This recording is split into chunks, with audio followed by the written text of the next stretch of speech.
The first step was to set my goals. And now, it's time to break the glass ceiling. Before I start planning my training properly, I wanted to see what I can climb grade-wise when I try. Like I mentioned in the first video, I haven't consistently tried hard in bouldering or sport climbing. I would often get on something several grades harder than what I have tried before, just because I thought I should be able to climb a certain grade, and then I would get de-psyched and go home.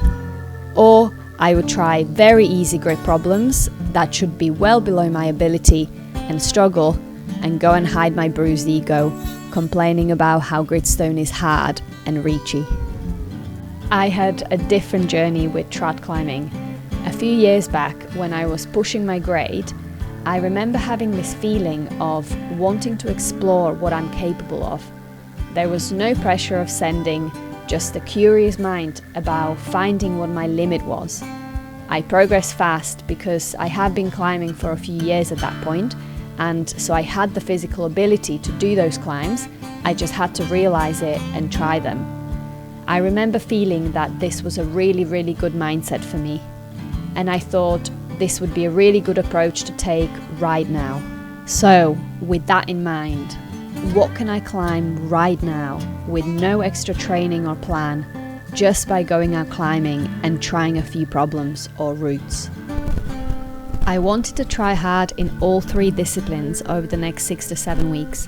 I started with a boulder problem. I went out to a cool venue in the Peak District called Smallfield Roof. This was my first session on a grid in a while, and I really focused and tried hard. This is definitely the kind of climbing that suits me. After a few goes, I managed my first 6C.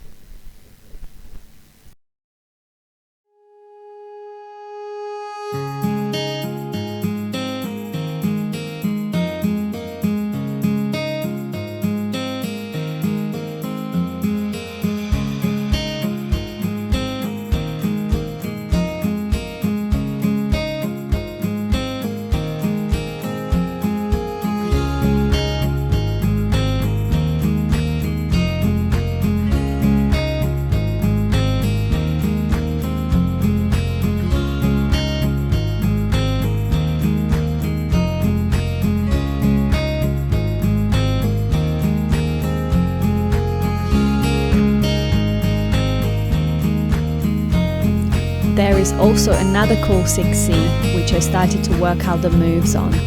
It crosses the roof left to right and finishes on the right hand side of the boulder.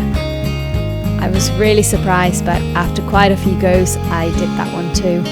My skin was literally almost bleeding, and I just about to manage to hold on just by trying really hard.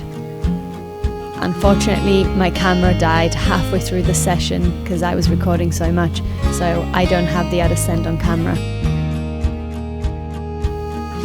I was really pleased with the day, and it has given me a bit of a confidence boost.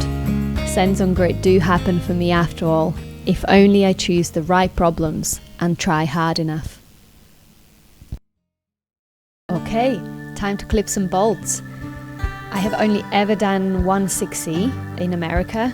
I had a route in mind that I really wanted to do for a few years, ever since I tried it for the first time in 2017, and it's a 3-star face climbing crimpy 6C, totally my anti-style, at Castle in Quarry in Wales.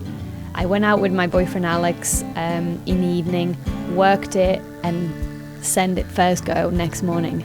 I did it in really good style. The fear was at bay. I presume this was because I really wanted to do this route for myself. I don't have any footage of this, sadly, as I think at the time I found the camera quite distracting. Here is at least a photo kind of depicting where the route goes. The first clip is really high. I wanted to see if I could do a 7A. I felt that I was strong enough.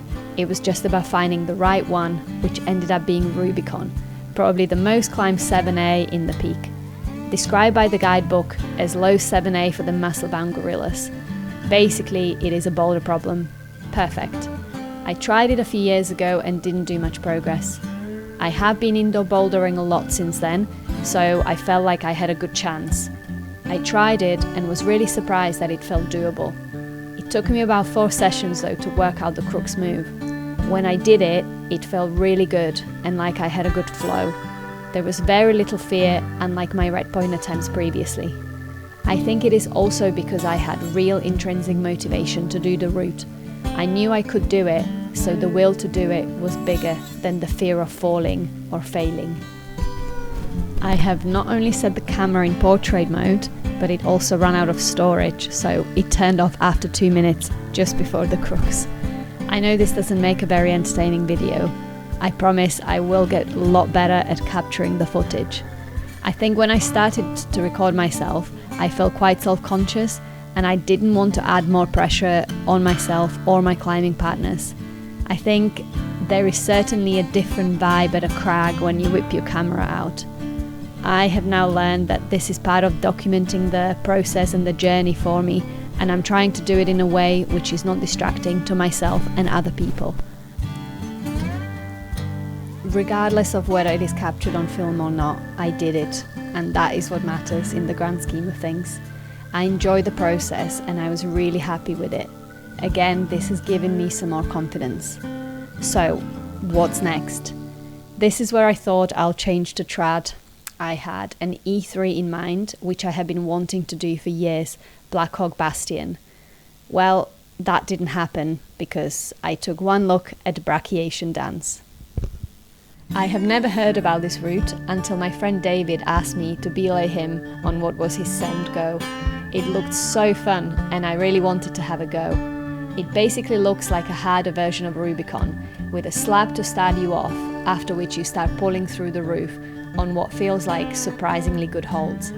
I thought I had no chance on a 7B+ and kinda tried it as a bit of a joke, and I was really surprised that I could do some moves and link-ups. This was it for the next 3 or 4 weeks for me. I just got so psyched on it because it felt hard but achievable. I must have had 6 or 7 sessions, which is the most I have ever put into a climb at this point. Over the multiple sessions, I made really good progress. I struggled mainly on the slab, and just like on most sport routes I have ever done, I found it quite hard to commit to moves due to fear of falling. I took quite a few practice falls on the roof and eventually worked out the sequence and did all the moves. I ended up doing it in 2 parts, and on my last session I did the last move, which I think is the hardest, especially when you are pumped out of your mind. The crag seeps easily and is often unclimbable in autumn, so I kept coming back because I wanted to do it before it starts to rain.